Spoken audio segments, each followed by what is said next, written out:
ने भी उनकी बड़ाई की। और जब उन्होंने देखा कि मैं तो चून के कट्टे बांट रहा हूँ लोगों को, मैं तो 2-2 हजार रुपए नरेगा के नाम पे जमा करा रहा हूँ लोगों के खाते में, और लोग लाखों रुपए वेस्टेज कर रहे हैं नुक्तों में, ये मुद्दा उस बात का है। दूसरा, आज इस प्रथा की बात करें कि ये प्रथा खत्म नहीं हुई, प्रथा तो पहले भी चली आ रही थी। 1825 के समय जब सती प्रथा, एक युवा नौजवान साथी मर जाता है, उसकी पत्नी को कहा जाता है कि उसकी चिता के सामने आप भी जलिए, उसके साथ में आप भी जलिए, वो भी प्रथा थी। तब इसी समाज से राजा राम मोहन राय जैसा व्यक्ति जन्म लेता है और क्रांति लाता है, और वो भी बंद होती है। दास प्रथा भी इसी समाज में थी। जब राजाओं के तलवे चाटने के लिए दास रखे जाते थे, उसके खिलाफ भी मुहिम छेड़ी गई और उसको भी बंद कराया। इसी समाज से दयानंद सरस्वती, विवेकानंद जैसे इसी समाज से पैदा होते हैं, वो दूसरे घर से नहीं आते हैं, पर क्रांति जगाने की जरूरत है इस समाज में। ऐसे कोई दयानंद सरस्वती नहीं बनता, विवेकानंद नहीं बनता। मैं नहीं कहता कि आप विवेकानंद बन जाइए, पर उनके उच्च आदर्शों और अमूल्य वचनों को तो पूरा कीजिए। उनके मार्ग, उनके कई कथन और मार्ग पे चलकर देश और समाज का निर्माण कर सकते हैं आप। अंधविश्वास पाखंड की बात करते हैं। मैं किसी व्यक्ति और समाज का नाम नहीं लेना चाहता। अभी एक मान्यवर यहाँ बैठे थे, वो कह रहे थे कि तेरा धुंधा में सब्जी डाल ची, अतरी रोटी बनाओ चित्रवा कर। मैं पूछना चाहता हूँ, वो खुशी का काम है भाई। अपन किसी के घर खाना खाएंगे तो उसका एक नियम होता है कि वो खाना खिलाने वाला और खाने वाला दोनों खुश हो। सही बात है ना? ब्याह में यही होता है, स्वामणी में यही होता है, पर मृत्यु भोज में क्या होता है? जिसके घर खाना खा रहे हैं वो तो रो ही रहा है, पर हम जीम रहे हैं ना, कहीं न कहीं अपनी कायनात को, अपने दर्द को जगाएं। तो जीमते जीमते हमें भी लगता है कि दर्द हमें भी है। आप क्या बात करते हैं? इसी समाज से डॉक्टर भीमराव अंबेडकर ने जन्म लिया था, वो भी आगे गए थे। मैं ब्राह्मण समाज से आता हूँ, हरियाणा ब्राह्मण समाज से। मेरा नाम रोहित शर्मा है, मैं नीम लगा हूँ। मैं जुल्म के खिलाफ कभी नहीं झुकता। इसी समाज से अंबेडकर साहब जन्मे थे।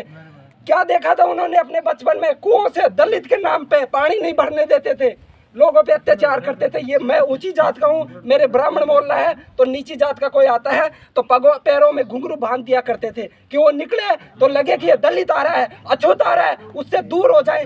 और वो लोग आज सुधार की उनसे क्या अपेक्षा करते हो? उनसे आप सुधार की क्या अपेक्षा करते हो? वो बिगाड़ सकते हैं और कुछ नहीं कर सकते। उन्होंने सिर्फ इतिहास से अब तक लोगों का शोषण किया है, कर्म कांड के नाम पे, अंधविश्वास के नाम पे, पाखंड के नाम पे। उनसे आप अपेक्षा मत रखिए। मान्यवर, दिल में दर्द होता है जब ऐसे लोग पूरी पंडाल में भरे लोग हैं और उनकी बात नहीं मानते, 2 लोग उकसा के भ्रमित करके चले जाते हैं। उनकी बात नहीं मानी। इस मीटिंग का निष्कर्ष तभी निकलेगा। मान्यवर ने कहा कि हम 15 किलो 20 किलो में कर देते हैं, तो आप ये निष्कर्ष निकाल के दिखा दीजिए कि अब गांव में जो भी कार्यक्रम होगा, मृत्यु भोज होगा, उसमें 20 किलो से ज्यादा चीनी नहीं गड़ेगी। यही समाधान निकाल के दिखा दीजिए, तब तो इस मीटिंग का कोई निष्कर्ष है। आप भ्रमित करने की बात करते हैं, ऐसे इसका कोई निष्कर्ष नहीं निकल सकता। आप जैसे घरों को छोड़ कर आए, कुछ लोग तो है ना जो ये चाहते हैं। दुनिया में 3 तरह के लोग होते हैं, ध्यान से सुनिए। 3 तरह के लोग होते हैं। एक पहल करने वाला, वो है अग्रगामी हर कार्य का। एक होता है पहल करने वाला, एक होता है जो पहल कर रहा है उसके साथ चलने वाला। वो दोनों महान वर्ग हैं समाज के। और तीसरा होता है वो पहल भी नहीं करता है, वो पहल करने के वालों के साथ चलता भी नहीं है, वो सिर्फ समाज को, इस देश को भ्रमित करने का कार्य करता है। उनसे सावधान रहने की जरूरत है।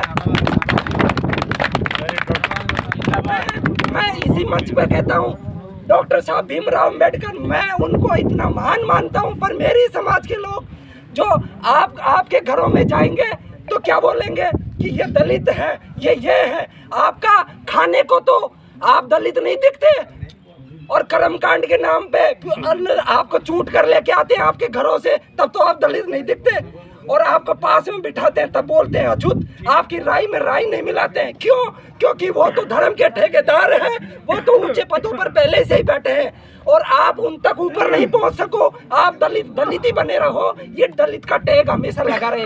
हमको भी दलित बना रखा है। हम क्या है? धर्म के ठेकेदार तो वो है, पर मैं ऐसी जाति से बिलोंग करता हूँ। हम पशुपालन करते हैं, हम खेती करते हैं, हम दूसरों पे निर्भर नहीं है। मुझे सिर्फ ब्राह्मण कहा जाता है, पर ब्राह्मण के नाम पे मेरी समाज ने किसी का टॉर्चर नहीं किया। हम हरियाणा ब्राह्मण है, हम स्वाभिमानी है। मैं इसी मंच के साथ आप सभी से कहना चाहता हूँ, हरियाणा ब्राह्मण को कभी ऐसा मत समझा करो कि हमें हीन भावना से देखते हैं, ये हमें अछूत समझते हैं। हम भी तुम जैसे हैं भाई, हम भी कृषि कार्य करते हैं तुम्हारी तरह, हम भी खेती करते हैं। हमारा जुल्म नहीं होता क्या, हमारा शोषण नहीं होता क्या? और ये बोल रहे हैं मुद्दों को भटकाने के लिए, कह रहे थे अभी कि नुक्ता है तो डीजे भी बंद करो, घोड़ी भी बंद करो। ये मामले को पेचीदा बनाने के लिए विकल्प है, समझ रहे हो मेरी बात को? मैं कहूँगा घोड़ी बंद करो, दूसरा आएगा डीजे बंद करो, तीसरा आएगा शराब बंद करो। होगा ही नहीं, कुछ नहीं होगा, समाधान नहीं होगा। एक एक करो ना। भाई ने पहल की है कि मैं मृत्यु भोज के खिलाफ मुहिम छेड़ता हूँ, ये मंच सजाया है, तो दूसरा 1 महीने बाद में वो डीजे के खिलाफ मंच सजाए, तीसरा दहेज के खिलाफ बुलाए, तब तो कोई बात। आप मुद्दों को भटकाने की बात करते हैं और कुछ नहीं।